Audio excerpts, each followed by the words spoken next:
Let's look at how skeletal muscle cells can generate enough ATP for all of that muscle contraction. There's three methods inside of skeletal muscle cells that provide energy in the form of ATP.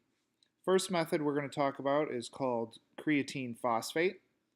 Second method is anaerobic glycolysis. And then the third method is aerobic respiration. If you've taken a biology course, you've probably heard of glycolysis and aerobic respiration. This first method you may not have heard about.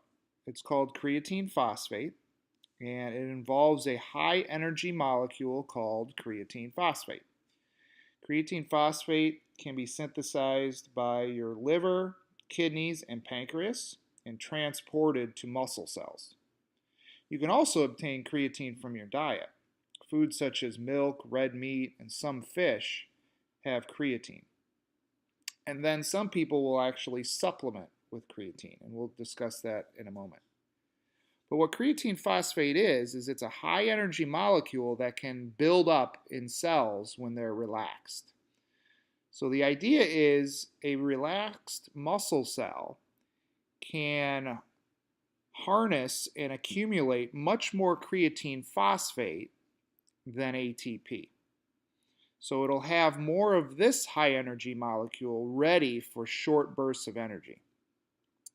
So what creatine phosphate can do is if we have a large amount of it built up in a skeletal muscle, and that skeletal muscle begins to contract and burn ATP or break down ATP, creatine phosphate can take its phosphate and in essence donate it or give it to ADP that was just hydrolyzed to reform more ATP. So I think of it as a way to kind of recharge ATP. Every time you break an ATP down into ADP, you can reattach a phosphate very quickly from creatine phosphate in order to recharge that ATP. The problem is this eventually will run out. Skeletal muscle cells don't have enough creatine phosphate to provide energy for long term. So you'll notice the duration of energy provided, and this is during, for example, maximal muscle activity. Let's say you decided to take a sprint or run a very fast race. Your muscles would use up most of its creatine phosphate within 15 seconds. So that is one method the skeletal muscle can generate ATP, but it's a very quick but short duration. If you've heard of people supplementing with creatine, the jury's still out on that. Some research suggests that if you consume excess creatine, you might be able to get more creatine phosphate in your skeletal muscle. Other research suggests that it does not have effect on skeletal muscle contraction. The problem I see is if someone is consuming large amounts of this creatine, say in a shake or some sort of supplemental pill, and the body's not using it, the kidneys have to eliminate it. And some suggest that overuse of creatine as a supplement can tax the kidneys. Let's look at the second method. The second method is called anaerobic glycolysis. Anaerobic glycolysis, if we look at anaerobic, that means without oxygen. So this method does not require any oxygen. Glycolysis refers to breaking glucose. So glyco refers to sugar or glucose. Lysis means to break. So what you do need is glucose. Okay, and we already know where that glucose can come from. It can either be broken off of glycogen within the muscle cell, or it can come in from the bloodstream. But either way, you need glucose. Now, I will mention that this method cannot use fatty acids, and it cannot use amino acids. Those are only used by this third method. So if you have glucose and you have the enzymes in the cytoplasm. So this process occurs in the sarcoplasm or the cytoplasm of the skeletal muscle. You also need 2 ATPs. So this is where students can get confused. It actually takes 2 ATPs to break glucose in half. But as a result of that, the process produces 4 ATPs. So then you say, well, why does it say 2? Well, that's because it took 2 to make 4.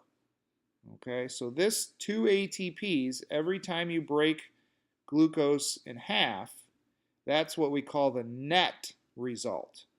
Okay, the gross result would be 4, but it took 2 to make 4. So you ultimately can get 2 ATP molecules every single time glucose is broken in half during glycolysis. When glucose is broken in half, the result is the 2 ATPs and the broken glucose. So the 2 halves of glucose are known as pyruvic acid. Pyruvic acid still has a lot of energy in it.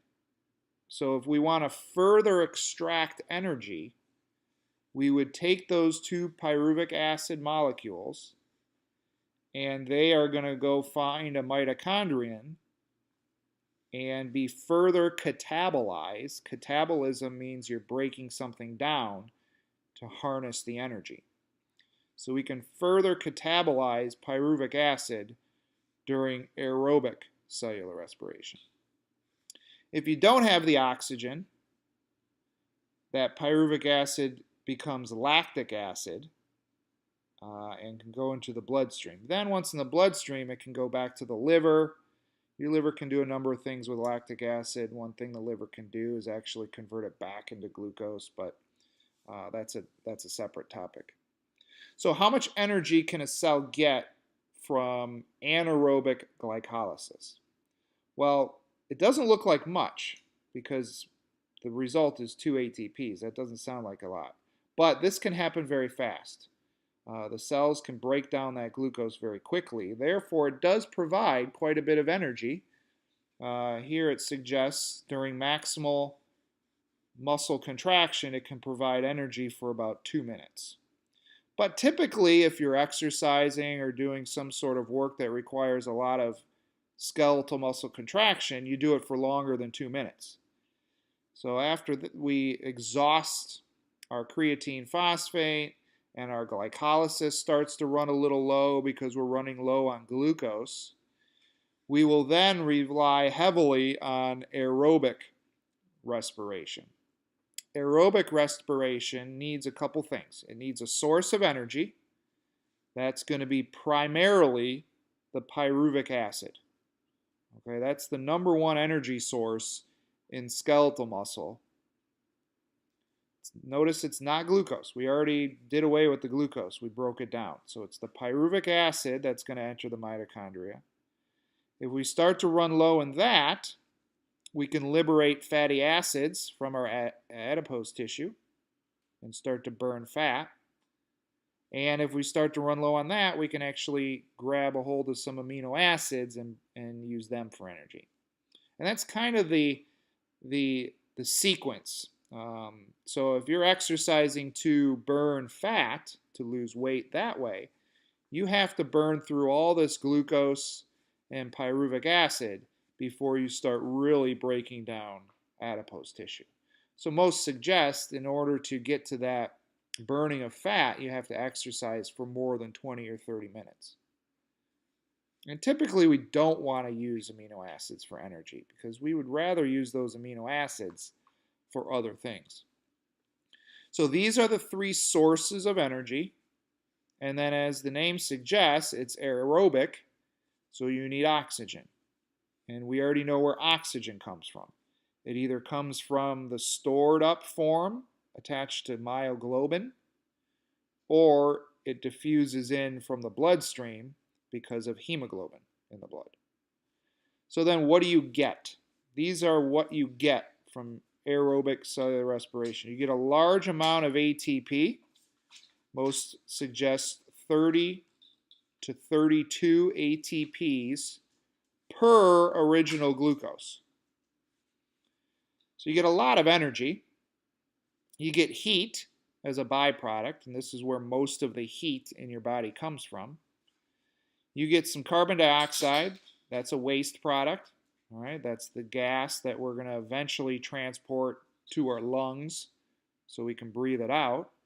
And you get a little bit of water, which is called just, small amounts of molecular water as a byproduct. But what we're going for is this large amount of energy production. How much energy can this supply? This is what, for that long-term energy production for several minutes to several hours. But you'll notice after several minutes, you're going to need to start breathing heavily because we need that oxygen in order to provide a molecule that is used at the electron transport chain, which is one component of cellular respiration. So if you've taken biology, you've heard some of this, maybe in a little more detail, but there's typically 3 steps we look at: glycolysis, the Krebs cycle, and the electron transport chain. The Krebs cycle and electron transport chain occur in the mitochondria, whereas glycolysis occurs in the cytoplasm. So 3 different methods to generate enough ATP so your muscles can contract for hopefully hours.